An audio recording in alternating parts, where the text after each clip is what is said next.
देखिए, मैं तो आज धन्यवाद दूंगा नरेंद्र मोदी को कि उन्होंने एक बहुत अच्छा काम करा है और लोकतंत्र के लिए इससे अच्छी और कोई चीज नहीं हो सकती। लोकतंत्र को जिंदा रखने के लिए जरूरत होती है। एक हम लोगों ने, जिसने भी फिजिक्स पढ़ी होगी उसने पढ़ा होगा, एक दाब का नियम होता है, लॉ ऑफ प्रेशर। और लॉ ऑफ प्रेशर में बताया जाता है कि किस तरीके से कितना दबाव दिया जाता है, उसके बाद में वो बिल्कुल उल्टा जाता है। तो आज की स्थिति वही है। तो मतलब मैं ये कहता हूं कि प्रकृति हर चीज का जवाब देती है और प्रकृति से ज्यादा अच्छा कोई जवाब नहीं दे सकता है। तो ये मैं इतना बेहतरीन मानता हूं कि इससे एक बहुत अच्छी चीज ये हुई है कि आज पूरे हिंदुस्तान में एक छोटी सी घटना, एक सांसद ही तो निकाला गया, क्या फर्क पड़ता है, लेकिन आज चर्चा हो रही। कुछ अच्छा कह रहे हैं, कुछ खराब कह रहे हैं, हर एक अपने अपने हिसाब से कह रहा है, लेकिन कर रहे हैं, चर्चा कर रहे हैं। इसमें मैं इस पर आऊं, इसके पहले एक थोड़ा सा लीगल बोलना चाहूंगा, यदि मुझे अनुमति दे, कि कानून में जो प्रोविजन है, जो कल केस में जजमेंट आया, जजमेंट के बाद में इसका रिवीजन डिस्ट्रिक्ट कोर्ट में होगा। और यदि आपको अपील में जाना है तो पहली जो अपील है वो आपकी होगी हाई कोर्ट में और उसके बाद सुप्रीम कोर्ट में, और सुप्रीम कोर्ट में 2 बार हो सकती है। तो एक चीज ये, अब यहां आइए कि तो ये बड़ा लंबा प्रोसीजर है कि यदि जेल में ही बंद करने की कोई ने सोच रखी है तो इतना आसान नहीं है। पहली बात, यदि कहीं थोड़ा बहुत भी कानून बचा है, मैं चलिए गुजरात की अदालतों से तो उम्मीद नहीं करता हूं, क्योंकि जज लोया का हम सबको याद होगा, इसलिए गुजरात में बेचारे डर जाते हैं, उन्हें कानून नहीं पता है, उससे ज्यादा चीजें पता है। लेकिन कम से कम मैं बाकी जगह चीजों में मानता हूं कि है, थोड़ा बहुत तो है ही है। और स्थिति यह है कि इसमें एक सबसे बड़ी चीज जो ये आज संसद में जो लोकसभा सचिवालय से जो नोटिफिकेशन, उसी पे आता हूं। एक जजमेंट होता है, उस जजमेंट के बाद में, कन्विक्शन के बाद में जजमेंट की लेनी होती साइड कॉपी। यदि आपको संसद में जमा करनी है, सुप्रीम कोर्ट जाना है, हाई कोर्ट जाना है, तो उसकी ट्रांसलेटेड कॉपी आपको इंग्लिश में भी लगानी होगी, और जो ट्रांसलेटेड कॉपी होगी उसे भी आपको सर्टिफाई कराना होगा, क्योंकि वह मान्य नहीं होती है ऐसे। तो पहले ये जानिए कि जो ये जजमेंट हुआ, जजमेंट को अहलमद तामील कराता है। अब आप इसको देखिए कि जैसे जजमेंट आता है, राहुल गांधी दोपहर में कन्विक्ट किए जाते हैं, उसके बाद में प्रधानमंत्री नरेंद्र मोदी ओम बिरला के साथ उनके यहां मीटिंग में जाते हैं, उनके साथ कैबिनेट के तमाम सारे लोग जाते हैं। कल तो मेरी समझ में नहीं आया था, मैं सोचा था कि हो सकता है इसलिए जा रहे हो कि संसद का गतिरोध खत्म किया जाए, लेकिन आज मैं समझ सकता हूं किस चीज के लिए गए हो। तो जो उन्होंने बताया, उनके निर्देश का पालन हुआ है, तो बड़ी अच्छी चीज है। आप देखिए, वो अहलमद जब सर्टिफाइड कॉपी, कम से कम इस प्रक्रिया में 3 दिन लगते हैं। चलिए मैं कहता हूं बहुत फास्ट है वहां की कोर्ट, सेम डे उसने कर दिया।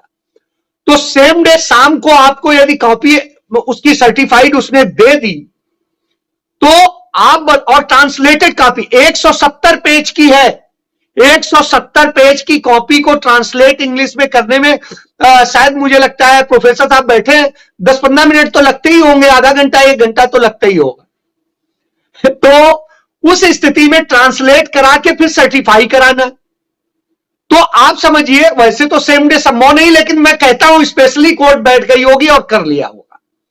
उसके बाद में वहां से अहलमद किस रॉकेट से उड़ा, किस जहाज से उड़ा, किस बुलेट ट्रेन से उड़ा कि वो सुबह जो है दिल्ली पहुंच गया 9 बजे के पहले, क्योंकि 10 बजे इसकी पूरी नोटिंग के साथ में, जजमेंट की कॉपी, सर्टिफाइड कॉपी के साथ में वहां पर पूरी नोटिंग बन के हो गए। यदि आप चूंकि बैठे हुए हैं तमाम सारे लोग जो संसद की कार्यवाही जानते हैं, सचिवालय में यह होता है जब कॉपी रिसीव कराई जाती है, जहां पर रिसीविंग का होता है, और रिसीविंग के बाद में होता क्या है, रिसीविंग के बाद में वो सेक्शन ऑफिसर के पास जाती है, सेक्शन ऑफिसर वोटिंग तैयार करता है, वो करके सेक्रेटरी के पास जाती है, ज्वाइंट सेक्रेटरी के पास जाती है, सेक्रेटरी के पास जाती है और जनरल सेक्रेटरी जनरल उसे जो भी होता है उसके सामने प्रस्तुत करता है, अध्यक्ष उस पर एक वो लेता है कि हाँ इस पे क्या करना है,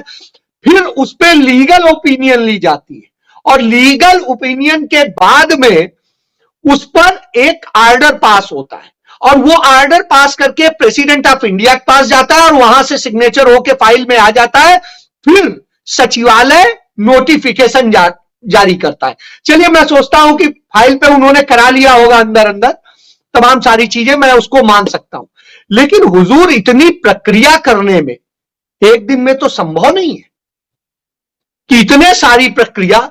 इसका मतलब है यदि हिंदुस्तान के लिए बड़ी खुशी की बात है कि हिंदुस्तान में सरकारें अब इतना तेजी से काम करने लगी हैं, मुझे लगता है हिंदुस्तान की किसी टेबल पर अब कोई फाइल पेंडिंग नहीं रहेगी। यह संसद ने संदेश दे दिया, कोई फाइल पेंडिंग नहीं रहेगी। तो पहली बात तो यह हो गई। चलिए इसके बाद में ऑर्डर हो गया, एक्सपेल कर दिए जाते हैं। एक्सपेल करने के खिलाफ वो सुप्रीम कोर्ट जाएंगे।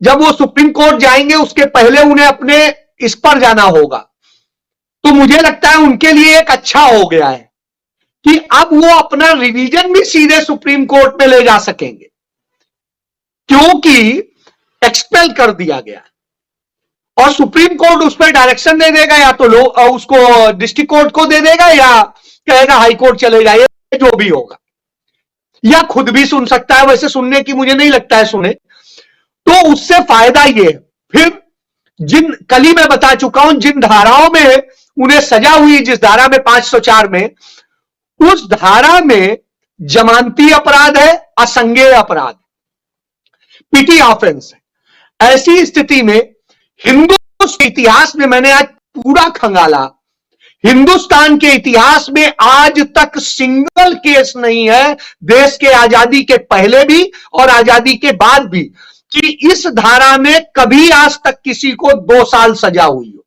आज तक, जब से 1800 कुछ से आईपीसी बनी है तब से लेके अब तक। तो आप ये समझिए ये महान केस है और इस महान नजीर केस को आपको समझना होगा। चलिए सजा हो गई, सब हो गया। अब रही बात, स्वाभाविक सी बात है, सीट खाली रास्ता की ये जिम्मेदारी, नैतिक जिम्मेदारी कि वो चुनाव आयोग को ये रिक्त सीट की सूचना भेजे, और चूंकि अब नेक्स्ट चुनाव कर्नाटक का होने ही वाला है तो उसी के साथ चुनाव हो जाएगी, तो सेम बगैर किसी से पूछे ये प्रक्रिया संभव है कि हो जाएगी। तो इसलिए आप मान के चलिए ये होगा, इसके लिए किसी विशेषज्ञ की जरूरत नहीं है कानूनी उसमें, और ये कोई अनीति नहीं है।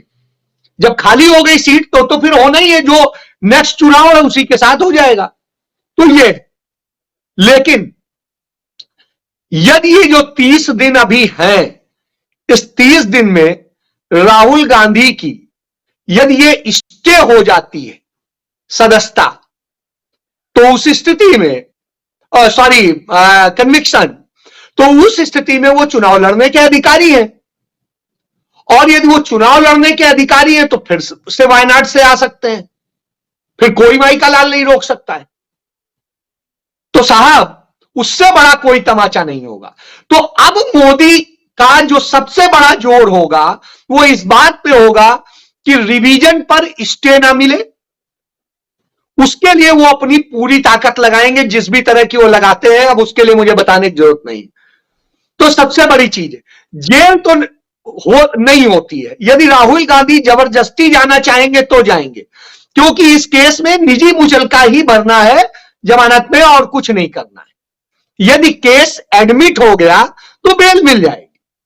तो इस चीज को आप समझ सकते हैं, उसमें चाहे स्टे हो चाहे ना हो, उसमें एक बार ये होगा कि हाँ ठीक है, उसको कैसे करके करना है, वो जमानत वहीं से दे देगा कि हाँ ठीक है टिल नेक्स्ट स्प्रिंग, उनको वो अपने आप हो जाएगी। तो ये बहुत बड़ी चीज है। बड़ी चीज ये है कि उनकी रिवीजन पर स्टे हो या ना हो, तो ये है एक पहलू।